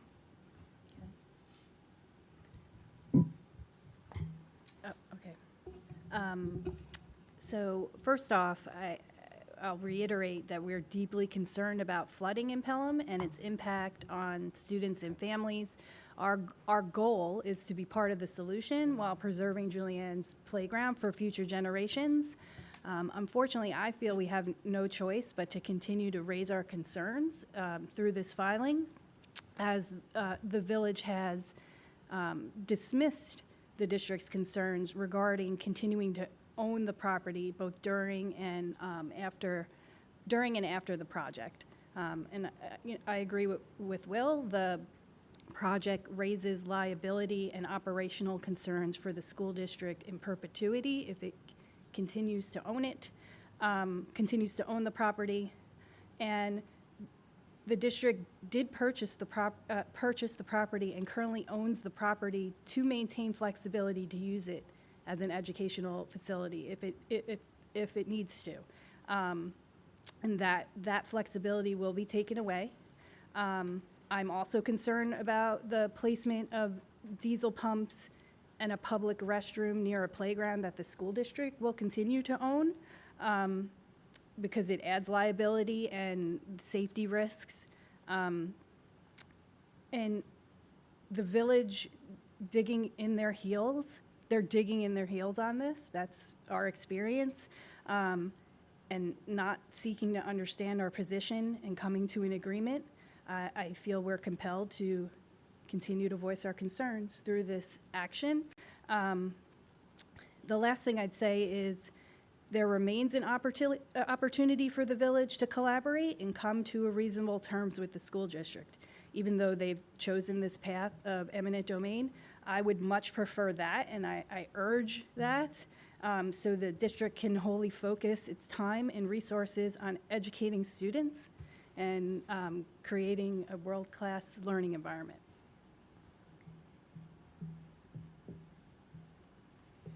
Go ahead. I just want to say that I'm disappointed. I think I had a hope, and I think I'm still hopeful that we can come together at the table together to find a solution. I think, as you all pointed out, there is a real desire to support this flood mitigation. I mean, it's right in my backyard, and there's nothing more that will be important to me in my community. Julianne's is just a couple of blocks away, and so with that said, we also have an obligation, right, to the district. And so my takeaway from the conversation that came up is, one, there is liability, right? And so again, we have to come together to support removing that from the district, right? Supporting the village around what they need to do for the flood mitigation, and really being able to value the property that we do own and work together. I mean, we are neighbors, and we always should be able to sit at the table and have these conversations for this common interest, because I do believe we have common interests. We do what's best for the town and the district. And so while we must support the district's interests, I still remain very hopeful that we can come together and come with solutions outside of us talking to each other and creating, discussing what are those possible paths forward, to be able to sit at the table to really kind of talk through that and understand what are our priorities and what are our interests for that. So that's my position. Okay, I'll go. Well, I agree with everything that Will, Jackie, and Dara have said so far. I think what I want to focus on are a couple of things. One, there continues to be information out there that's just plain wrong about the project. I continue to see, for example, letters to the editor in the Pelham Examiner that make claims about the property that are just simply false. They're not true. I think that while we've obviously been at these meetings now for months discussing this in public, and we have, there's, this is it now in the courts, we have lawyers involved, the community may not fully understand what is actually going on, and I say that because it's pretty complicated, what this whole situation is about. So I want to reiterate something that I know we've all just said, but I'm going to say it again, that this is what the village is doing is declaring eminent domain, but not to actually own the property. They're declaring eminent domain for an easement. So what that means is they're declaring eminent domain to use the land underneath the blacktop and the tennis court to put in these retention tanks, put it back the way it is now, blacktop and tennis courts, but we'd still own the land, right? So so an easement, an example given to me for an easement would be Con Ed, and Sid, you can correct me on this, right, as the lawyer, putting lines across your property, is that right? Like you would be granted, they'd be granted an easement to do that. In this case, they've come to us asking for an easement before the eminent domain proceeding, asking for an easement to put this large infrastructure project, these tanks underneath that part of the playground. So they've now declared eminent domain not to own that land, but to pursue the easement. The part of land that they would own is next to the playground where they would put the diesel pumps and the housing, covering up those diesel pumps and this public restroom. So let's just think about that. So we've got Julianne's playground. So in what they are pursuing, it would result in we'd own the playground, the district would own the playground, the village would own that land where the diesel pumps are with the restroom and the structure they're going to use to cover it. We'd own the land where there's the blacktop and the tennis courts with their tanks underneath. So just saying that outright seems a little bit crazy to me, to be honest.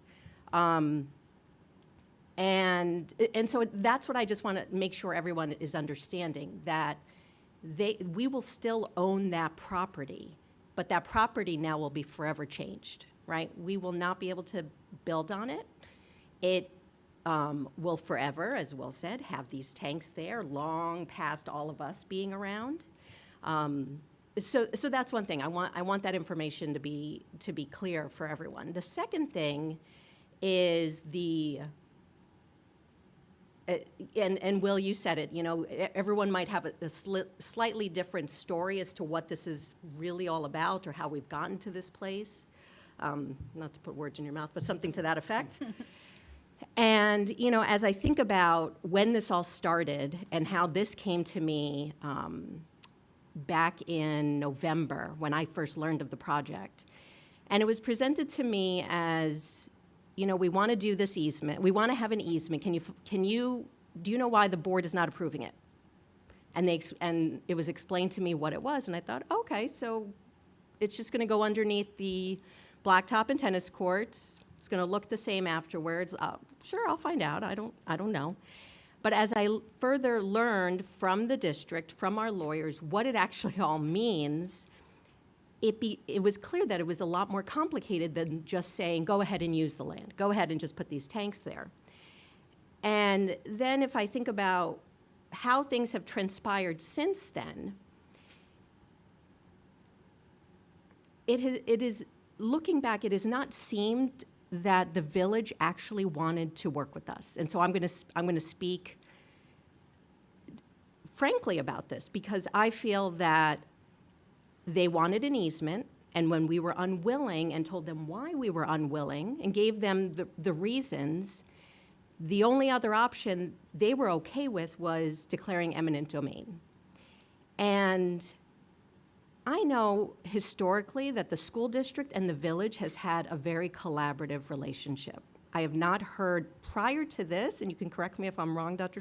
Champ, that we have had anything but a relationship where we can sit down and talk, grab coffee, discuss, what the needs are of the school, what the needs are of the village, how can we work together here, all of that.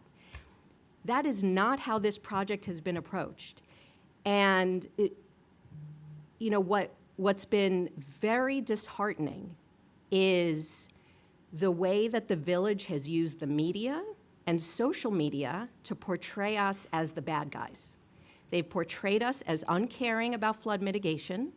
They've portrayed us as blocking any solution to this, to what they see, or blocking the path to a solution, when that couldn't be further from the truth. As you said, it's in my backyard as well. And while we are not charged with solving flood problems in Pelham, we have been nothing but willing to work with them to figure out how to do this. If they came to us and said, we've done this study, Julian's Playground is the only place where we can put these tanks, we'd like an easement. And we actually sat down to talk about, and they listened to why an easement was a problem. They didn't come to us wanting to have a back and forth conversation about, okay, how can we actually make this work? What can we do? Because at the end of the day, we have to, I'm speaking for them, have to solve flooding. I don't think there's anyone here who has said, well, is the flooding really that bad? Absolutely not. So they have frankly used the media in such a way, and social media, and we know how well things go when you put stuff on Facebook, to really paint us in such a light that we've been, in my opinion, on the constant defense for no reason, for no good reason, I should say. I have received calls and emails about, first of all, asking me to explain the project, which it's not our project, so I refer them to the village. But then when I explain actually what our concerns were, not that we weren't coming up with a solution and alternatives and land swap ideas and the sale of Julian's, whatever it may be, one-on-one, those conversations have been fruitful. And people have said, if nothing else, they've said, I understand why it's complicated now. But the village has not approached us that way. They've approached us as an opponent. And so I just want to really sit with the fact that they're declaring eminent domain against the school district. Think about that. This is a small town. And whenever there have been problems in town or things to solve, we always come together. It's always been that case. We're neighbors. We see each other in DeChico's. We see each other all over the place, and we're actually not being treated. Our concerns, and I think you said it, Jackie, have just not been listened to, and instead have been, the way I see it, they have taken our concerns and instead just decided they're not willing, they being us, the board's not willing to work with us. We're going to put a letter out to the community about it. We're going to put it in the paper, and we're going to declare eminent domain. And to your point, if it was a conversation around we need to take care of this flood mitigation, and we really want to be sensitive to taxpayer dollars and sort of what the budget is, I know we would be able to have that dialogue and say, okay, how do we make this work together? Right. Nobody's trying to nickel and dime the village around what's fair or what's not fair. I think coming to the table and being fair about it, I think to your point around what is the most important thing, what is important to the district of our constituent, and again, there's mutual interest, and Right. Nobody's interested in adding taxpayer dollars to our community. It's Right. our community, so again, it's just disappointing to not be able to sit at the table and understand what are those things that are keeping them up at night? What are those things that need to happen that we can then share what we need Right. to come to a mutual agreement? Right. And so, I say all of this. Obviously, I I'm not happy. But I agree with what everyone, what I think a few of you have said at least, and which is, it's not too late. We can still have these very serious conversations and help to solve a very serious problem with consideration of the fact that there are two boards, right? So we've got the village board and us as a board, each responsible to us responsible for the district and them responsible to their constituents and to the village, and being respectful and considerate of that, knowing that we want the same thing in the end. This is what kills me. We actually want the same thing in the end, and what they're going to do, the action that they're taking and the attitude that they're taking is kind of like tough. We're going to do this because we can. The law is on our side with eminent domain, and yeah, that's it. Not at all considering what the impact is on the district, what the liability issues are for the district. And frankly, conversations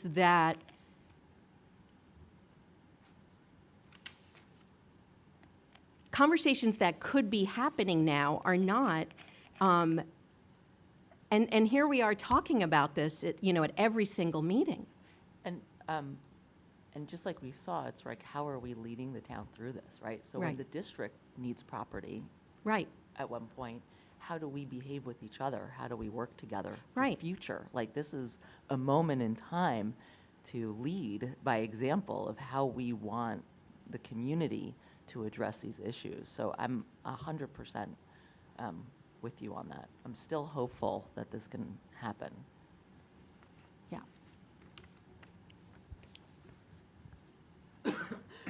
So I don't want to belabor this. I agree with a lot of the comments that we've heard. I do want to talk for 1 minute about the easement and what that means. And,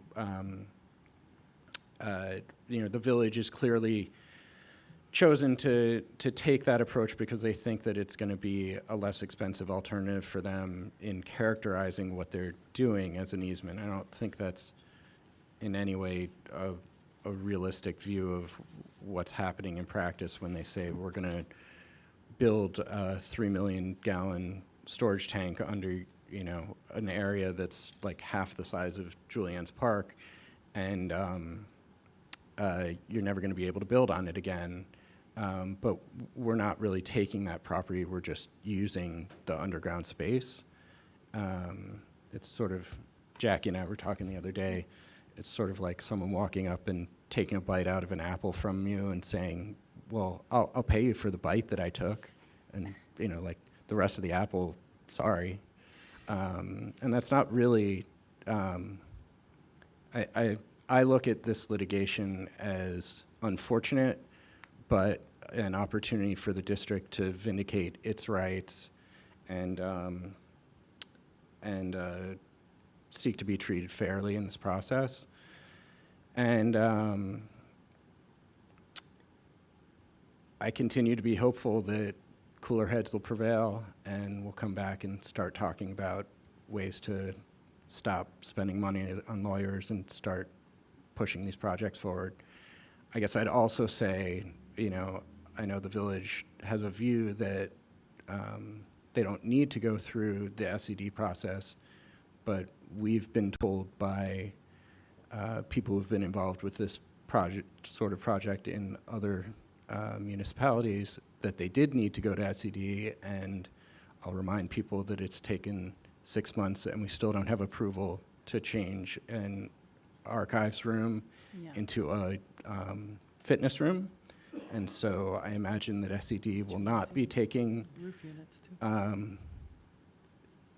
quickly resolving approval of a significant project like this with diesel tanks and pumps and everything else near a playground. So I think, and a lot of that could be avoided by the village if they chose to buy the property and not have it be on village property that was being, that there would be an easement for their use of a portion of it. Yeah. And for That's a the, I very was just good going to say, point. for the community, SED is State State state education education. Yeah. Yes, and those the permitting process has been taking, you mentioned 6 months, but it's even longer than that for, I mean, the outdoor classroom, they're talking about a year to get started building that. yeah. Yeah, I mean, we're Or still start waiting, bidding we're it. still waiting Wait, for for the the approvals HVAC. on the HVAC units that were approved by the voters For the middle school. for the middle this- school, two budget cycles ago. Yeah. Thank you, Sid.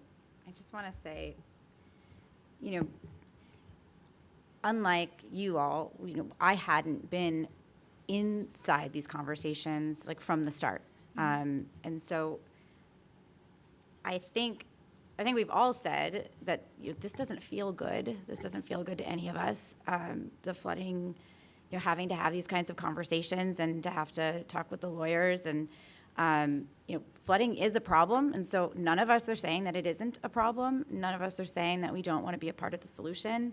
And I think, you know, I came in and I reviewed all the information that, you know, you all had and, you know, got up to speed. And I think I was really disappointed to learn how these negotiations had developed and, you know, what kind of brought us here. And the spirit of an easement, you know, is not changing the way you can use land permanently, right? It is putting everything, it's providing access so you could do something, but then putting it all back so that the original use or the goal use can continue. And that's not the case here. That's not what will happen to Julianne's should these tanks go in. And it will, you know, I think I was also disappointed to learn that there was a lot of the questions were not just left unanswered, they were left unacknowledged. And that, that was so disheartening because how can you come to a solution? I mean, we have a responsibility, the Board of Education has a responsibility to the students and the staff, to the town, to make decisions that will ensure the health and longevity of this school district. And the board has the village board has the same goal for their constituents. And so it feels confusing to me to come in and sort of learn, you know, how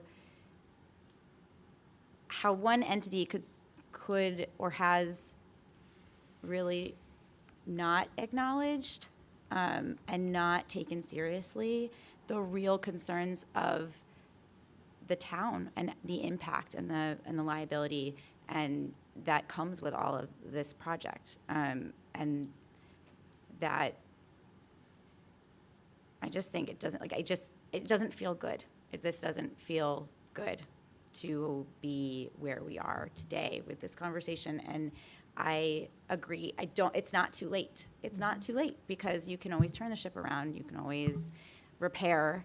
You can always come back to the table. And I think all of us are, you know, willing and ready to do that in good faith and have those collaborative, cooperative conversations and bring that feeling back to the relationship between the village and the district, which Anne Marie, you so eloquently described, you know, how that is not, it was and now it is not. And so I do remain really hopeful that that can happen and that we don't end up in a situation being forced to do something that we really are just uncomfortable with for so many reasons. I mean, I think we all talked about different reasons. I mean, you know, I just go back to it. It doesn't feel good, but I think there's hope, and I look forward to that, you know, to hanging on to that thought.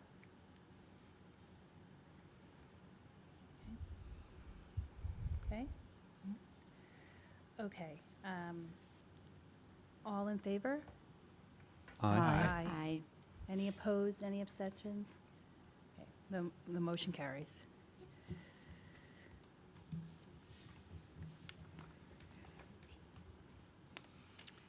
Okay. Let's move to, thank you. Section 7, the superintendent's personnel recommendations.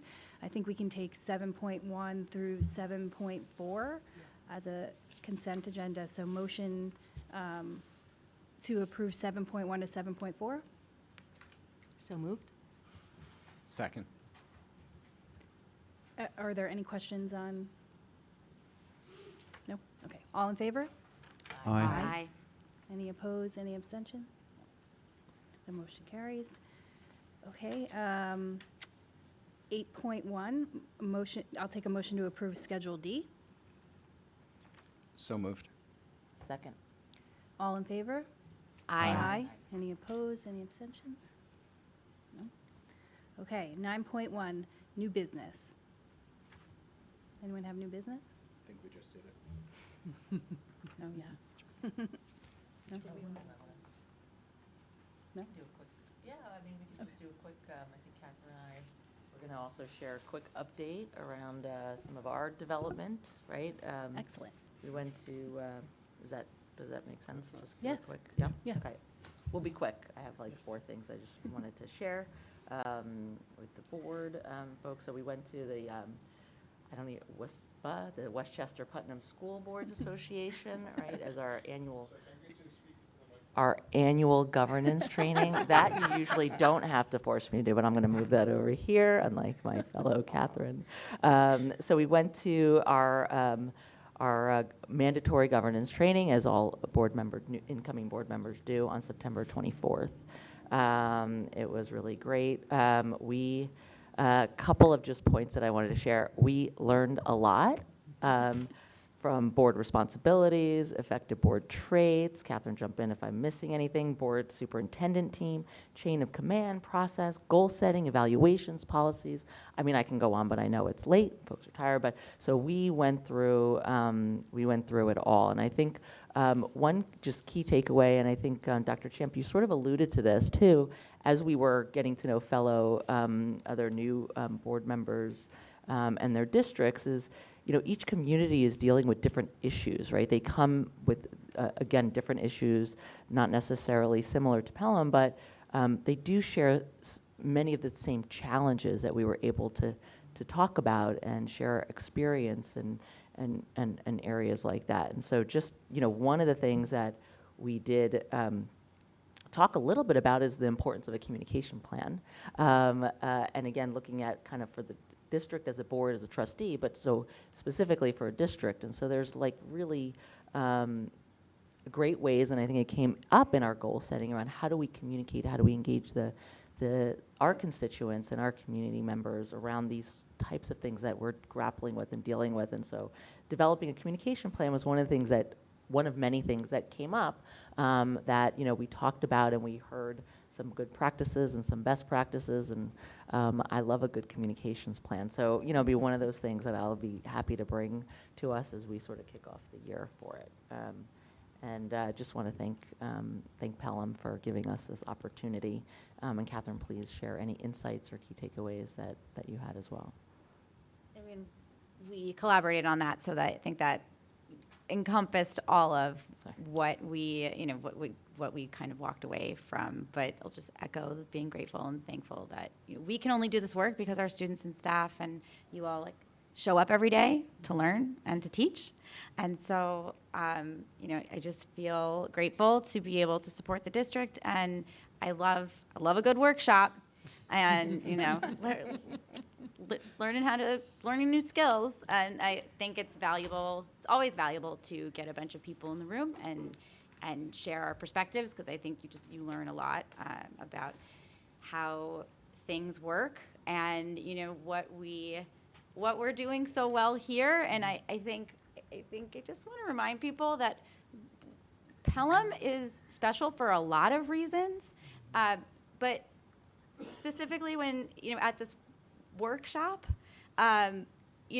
we are lucky to have the cabinet we have, to have the teaching staff we have, and to be able to have, specifically talking about the 7 board members that are up here, we are able to have hard conversations. We don't always agree, In the short time that I've been sitting up, being, a part of this group up here with you, like, we don't always agree. I think that's important that we don't. But we are always respectful, and we can have those conversations, and then we can come back again and have another one. And I think that not all boards can do that. So thank you to all of you. I think that was something that I walked away with, just a kind of an appreciation for all of us and working together. And so thank you. Thank you for being awesome, everybody.